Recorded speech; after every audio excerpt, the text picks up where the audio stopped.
Welcome back. It is your Feel Good Breakfast Show. It's Expresso on S3. And with Valentine's Day literally tomorrow, we are focusing on a type of love that often gets overlooked, and that is the love of self-love.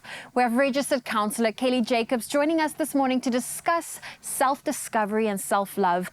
And Kelly, it's great to have you back on the couch. I'm ready to pick your brain. Thank you. Let's go. When it comes to self-love, it's often one of those very broad topics. And I think a lot of people, they misunderstand, what does self-love mean? Does it mean I'm now being selfish or my ego is too big? What is the best way to give some context to when we talk about self-love, what are we referring to?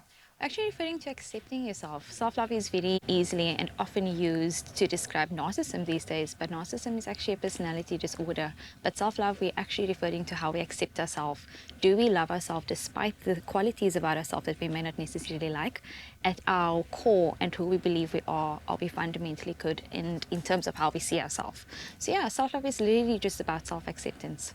And it's easier said than done, because I think a lot of us, we wonder, how do I develop self-love? Those are some of the questions a lot of people that might not have a positive self-esteem start asking themselves, because you go to therapy and you discuss all these things, but we want to get practical. Yes. So perhaps I can pick your brain here. How do we develop self-love? It starts with how you speak to yourself and what you actually think about yourself and your perspective that you do share. And you're right in saying in therapy, we sometimes do address those thoughts, because sometimes it can be quite distorted. So on a very practical note, self-love doesn't always need to look like the very exquisite treatments and luxury things that we do for ourselves. It actually can start with very basic practical tools that are very cost effective. So things such as journaling and getting to know your thoughts, things such as affirming yourself and really believing the affirmations that you do share, like listening to empowering playlists, for example. It can really get you in the mood and feeling good about yourself. So yeah, those are just some of the things that you can do. And I mean, that self-talk, it is very important, because so often, you in the moment, you're like, oh, I'm so stupid, I just did this. And that is negative self-talk. So that is what you are referring to. Now, Absolutely. Why is practicing self-love so difficult for, I don't even want to say some people, but for a lot of people?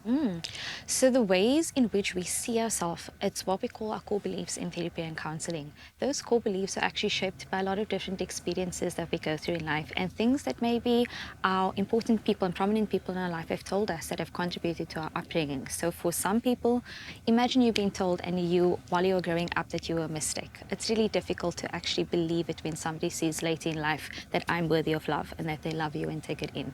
So those beliefs that are established within us at a young age already, it really does shape how we see ourselves. So I think that's why for some of us, it doesn't necessarily always land in the same way.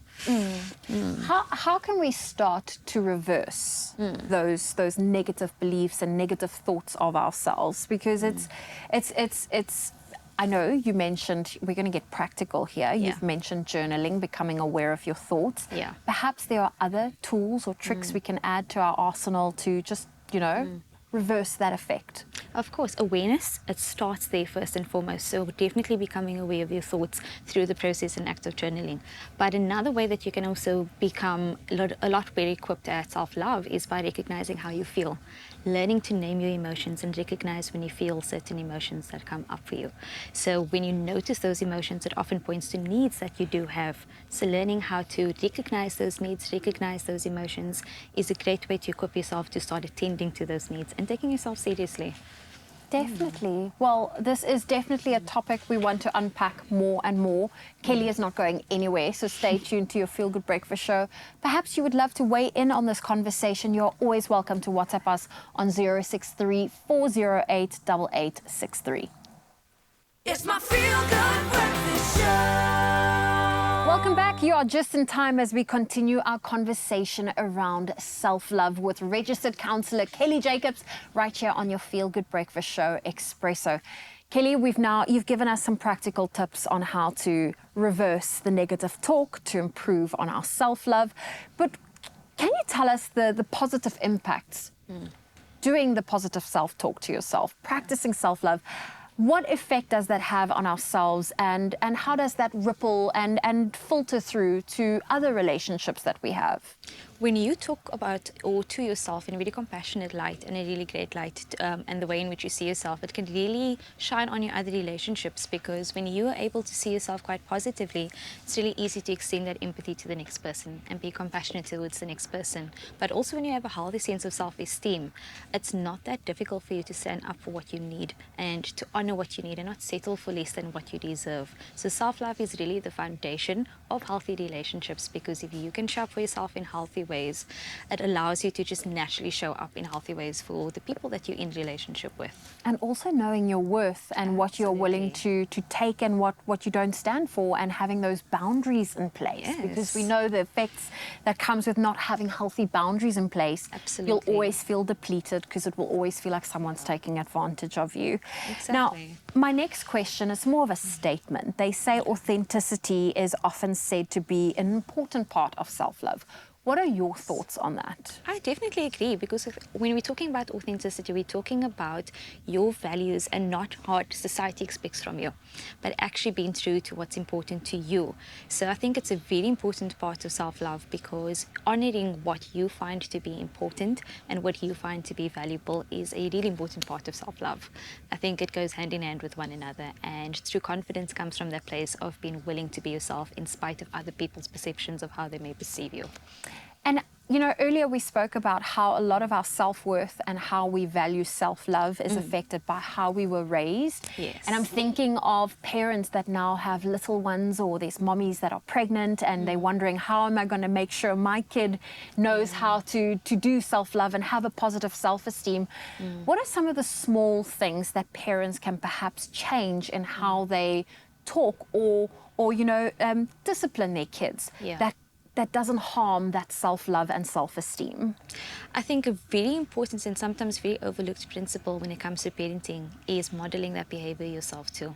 As parents, it's definitely important in how you speak to your kids, but how you speak about yourself and react in situations is equally important, because we all know kids learn from what they observe and what they watch. So, for example, I have a little niece and her mom talks to her every single morning and affirms her, and together they say their affirmations, but she starts with practicing it on herself first. So a little daughter gets to grow up watching and seeing her mom actually affirm herself and love herself.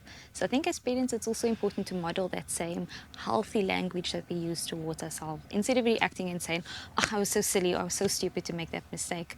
In those moments, it's important to also model grace and compassion for yourself and speak well too. That's so true, because little ones model that. It's one thing, you saying, oh my goodness, you look incredible, you are amazing.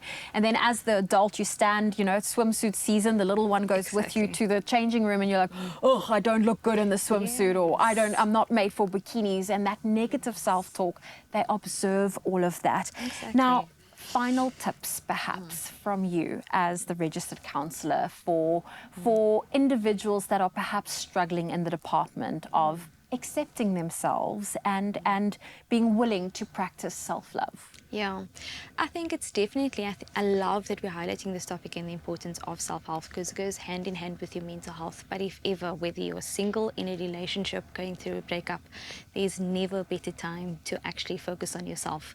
In every single relational context, it's important to practice self-love and get to know and accept who you are as a person. So if anything, I hope that this signals your process to actually get to know yourself better, accept yourself and who you are. And where you are struggling to do that, counseling is a great resource to use to help you uncover a lot of beliefs that you may hold that you don't maybe recognize impact you quite negatively in how you relate to other people too. Yeah. Well, Kelly, thank you for joining us. Thank you for bringing us those insights. And we hope you took something from this conversation, and you'll be able to not only practice self-love, but build up your self-esteem. And remember, parents, kids model what you do. So perhaps become more aware of the things you say to yourself so that they can also mirror that positive impact.